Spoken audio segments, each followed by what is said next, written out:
Como era de esperar, la continua transgresión al pacto con el Eterno traería como consecuencia las maldiciones declaradas por el Eterno, a través de Moshe, en el desierto, las cuales estaban contenidas en el libro de Deuteronomio, capítulo 28. Veamos algunas de estas maldiciones.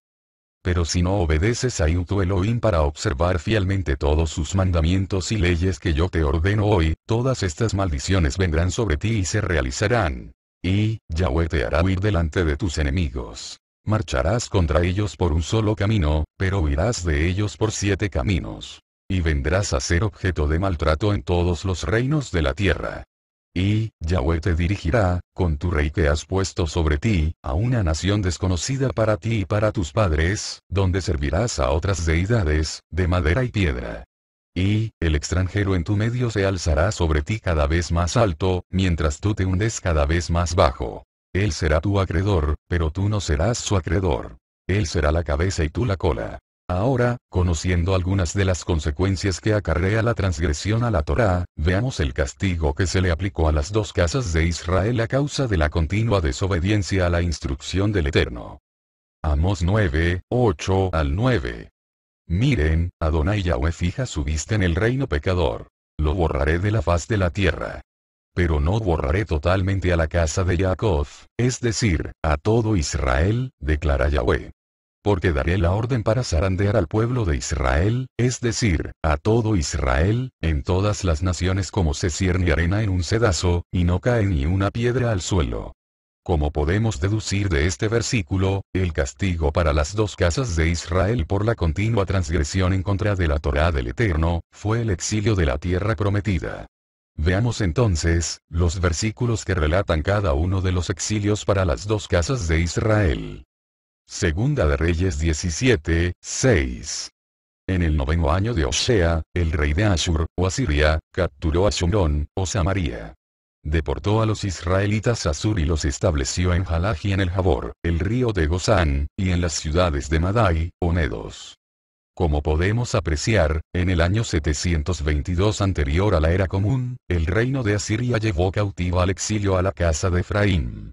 Segunda de Reyes 25, 1 y 10. Y el 10 del mes 10º del 9º año de su reinado que Nebuchadnezzar, o Nabucodonosor, rey de Babel, o Babilonia, se movió con todo su ejército contra Jerusalén, llevó al exilio al resto del pueblo que había quedado en la ciudad, a los desertores que se habían pasado al rey de Babel y al resto de la población. Como podemos también apreciar, en el año 597 anterior a la era común, el reino de Babilonia llevó cautiva al exilio a la casa de Yehudá. Cumpliéndose de esta forma la palabra del Eterno declarada en el libro de Deuteronomio, con respecto a las maldiciones que son consecuencia por la transgresión a la Torá del Eterno. Entonces podemos ver, que ya estudiamos la etapa del establecimiento del reino de Yahweh. La caída de la humanidad. El establecimiento del reino de Israel, que serviría como instrumento para restaurar al resto de la humanidad. Y, la caída del reino de Israel. Procedamos al estudio de la siguiente etapa. La restauración del reino de Israel. La restauración del reino de Israel. Esta etapa comprende el tiempo que actualmente estamos cursando. La restauración del instrumento, llamado Israel, es el verdadero mensaje de las buenas nuevas que relatan las Escrituras. Las buenas nuevas, también conocidas como Evangelio, versan sobre la restauración del reino de Israel, para que cuando esté ya restaurado le sirva al Eterno como instrumento para la restauración de todo el resto de la humanidad, propósito para el cual fue escogido desde un inicio. El Mesías y sus emisarios, estaban en sintonía con este objetivo. Por esta razón es que antes que el Mesías partiera, sus discípulos le preguntaron en el libro de los Hechos de los Emisarios, en su capítulo 1, versículo 6. Así que los que estaban reunidos le preguntaron: Maestro, ¿en este tiempo es que le vas a restituir el reino a Israel? Muchos predicadores cometen el garrafal error de sacar de contexto el mensaje del Mesías y enseñan que los destinatarios de las buenas nuevas, o evangelio, son los gentiles, que es el nombre con el cual se identifican a las naciones que no son Israel. Este mensaje distorsionado de la realidad, está muy lejos de lo que las Escrituras relatan. Al concluir el presente estudio tendremos claro, cuándo es el tiempo de los gentiles y en qué etapa estamos actualmente. Entonces, sin más preámbulo, prosigamos con nuestro estudio. En vista que nuestro estudio trata sobre el relato cronológico del mensaje plasmado en las Escrituras, es necesario que estudiemos cuál fue el mensaje que el Eterno transmitió a través de sus siervos los profetas, para luego ir viendo cómo se propagó él mismo a los destinatarios correctos, es decir, al pueblo de Israel. Veamos la armonía en el mensaje declarado por distintos profetas en los siguientes versículos. Isaías 11, 10 al 13. En ese día, la raíz de Ishai, o Isaí, que ha quedado en pie vendrá a ser una bandera para los pueblos, las naciones buscarán su consejo y su morada será honrosa. En ese día, Yahweh volverá a poner su mano para redimir la otra parte de su pueblo desde Ashur, o Asiria, como también desde Mitzraim, o Egipto, Patros, Cush, Elam, Shinar, Hamat y las costas del mar. Él levantará una señal para las naciones, y juntará a los desterrados de Israel, o Efraín, y reunirá a los dispersos de Yehudá desde los cuatro extremos de la tierra. Entonces cesará la envidia de Efraín, y terminará la hostilidad contra Yehudá. Efraín no envidiará a Yehudá, ni Yehudá hostilizará a Efraín. Jeremías 3, 14 y 17 al 18. Vuélvanse, oh hijos rebeldes, que yo soy su esposo. Declara Yahweh.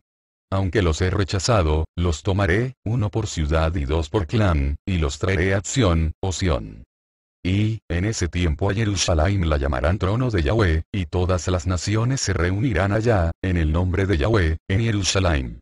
No seguirán más la disposición de su malvado corazón. En esos tiempos la casa de Yehudá caminará con la casa de Israel, o Efraín. Vendrán juntas de la tierra del norte a la tierra que di a sus padres como propiedad.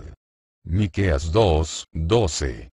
Yo reuniré a Jacob, en este contexto se refiere a todo el pueblo de Israel, es decir, las dos casas juntas, a todos ustedes. Juntaré al remanente de Israel, acá también refiriéndose a todo Israel. Los haré a todos como ovejas de Botzra, como un rebaño dentro de su corral. Zacarías 8, 13.